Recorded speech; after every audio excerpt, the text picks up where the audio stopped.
અમદાવાદમાંથી free પિઝાની offer આપવી outlet ઓનરને ભારે પડી છે।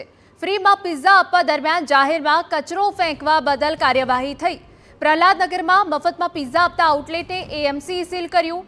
ફ્રી પિઝાની જાહેરાત કરતા લોકોની લાંબી કતાર લાગી હતી। જાહેરમાં કચરો અને ગંદકી ફેલાવવા બદલ એએમસીએ કાર્યવાહી કરી હોવાની વિગતો અહીંયા મળી રહી છે।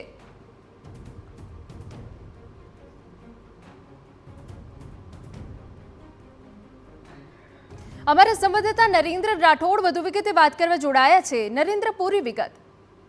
જી, ગઈકાલે આ જે પિઝા ઓનર છે એમના દ્વારા ફ્રીની ઓફર કરવામાં આવી હતી। તે ફ્રીની ઓફર કરવામાં આવી હોવાના કારણે ગઈકાલે લાંબી કતારો જોઈ હતી કે લોકો એ ખૂબ ભીડ જમાવી હતી અને એના જ કારણે જે કચરો થયો હતો એ શોપ ઓનર દ્વારા બહાર જ ફેંકી દેવામાં આવ્યો હતો। આ સિવાય ભીડ એટલી બધી થઈ હતી કે ગઈકાલે પોલીસ પણ ત્યાં પહોંચી હતી અને આ બાબતને ધ્યાનમાં રાખીને આજે જ્યારે કોર્પોરેશનની ટીમ આવી હતી એ જગ્યા પર ત્યારે ત્યાં બહાર ખૂબ જ મોટા પ્રમાણમાં કચરો જોવા મળ્યો હતો અને આ બાબતને ધ્યાનમાં રાખીને ગઈકાલે આ શોપ ઓપન થઈ હતી ત્યારે પણ વિવાદ થયો હતો અને આજે બીજા જ દિવસે એને સીલ પણ કરી દેવામાં આવી છે। મહત્વનું છે કે જો કોઈ પણ દુકાનદાર છે એ પોતાની દુકાનની બહાર કચરો ફેંકતી હોય છે તો એની સામે મહાનગરપાલિકાની ટીમ દ્વારા કાર્યવાહી કરવામાં આવતી હોય છે, કારણ કે કોઈ પણ શોપકીપર પોતાની કચરો જે છે એ બહાર ફેંકી શકતો નથી। પરંતુ આ ગઈકાલે વિવાદ થયો બાદ એ તમામ જે કચરો છે એ એમના દ્વારા બહાર જ ફેંકવામાં આવ્યો હતો। એ જ બાબતને ધ્યાનમાં રાખીને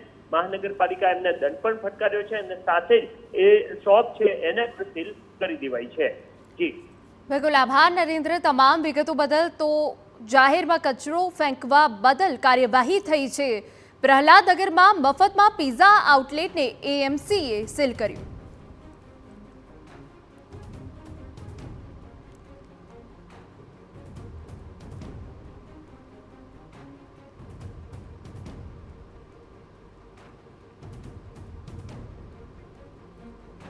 તો ફ્રી પિઝાની ઓફર આપી આઉટલેટ ઓનરને ભારે પડી છે। ફ્રીમાં પિઝા આપવા દરમિયાન જાહેરમાં કચરો ફેંકવા બદલ કાર્યવાહી થઈ હોવાની વિગત અહીંયા મળી રહી છે। પ્રહલાદનગરમાં મફતમાં પિઝા આપવાની ઓફર હતી અને તેને લઈને ભારે ભીડ ઉમટી પડી હતી અને તે ભીડના કારણે જે કચરો થયો છે તેને લઈને હવે ઓનરને ફટકો પડ્યો છે।